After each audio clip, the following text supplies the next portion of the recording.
त्रेता युग जब पृथ्वी पाप के भार से कांप उठी थी, जब देवता भी चिंतित हो उठे थे, तब ब्रह्मांड में एक दिव्य योजना रची जा रही थी।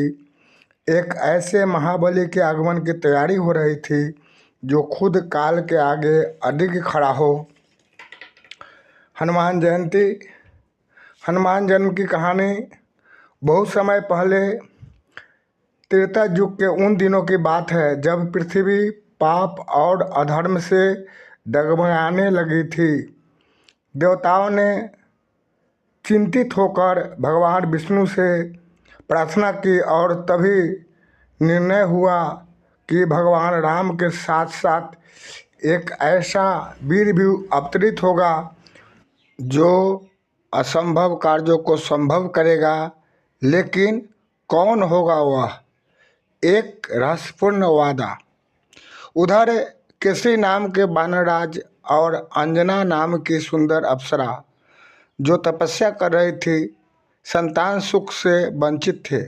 अंजना ने हजारों वर्षों तक भगवान शिव की कठोर तपस्या की, परंतु यह केवल तपस्या की कहानी नहीं थी।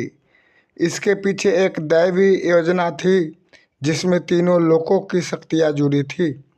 अद्भुत संजोग, उसी समय अयोध्या में राजा दशरथ पुत्र प्राप्ति के लिए यज्ञ करवा रहे थे। जब यज्ञ की हवि लेकर गरुड़ आकाश में उड़ रहे थे, तभी देवताओं की प्रेरणा से वह हवि का एक अंश अंजना के हाथों में गिरा। यह कोई साधारण प्रसाद नहीं था, यह एक दिव्य बीज था जो स्वयं भगवान शिव के अंश को पृथ्वी पर लाने वाला था। अंजना को हुआ आशीर्वाद। जैसे ही अंजना ने वह दिव्य प्रसाद ग्रहण किया, एक चमत्कारी घटना घटी। तेज प्रकाश फैला और कुछ ही समय बाद अंजना के गर्भ से एक अद्भुत बालक ने जन्म लिया।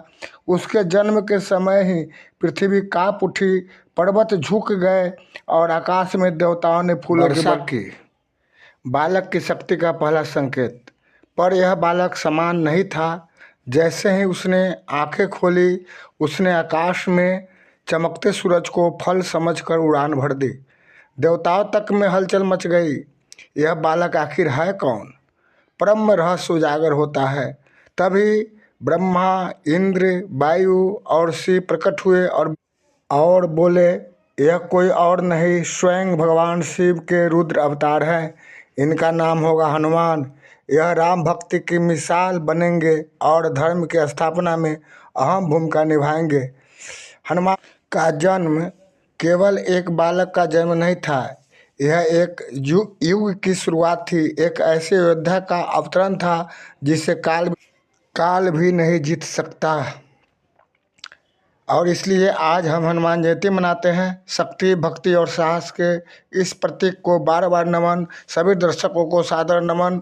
सभी को हनुमान जी कृपा बरसाए।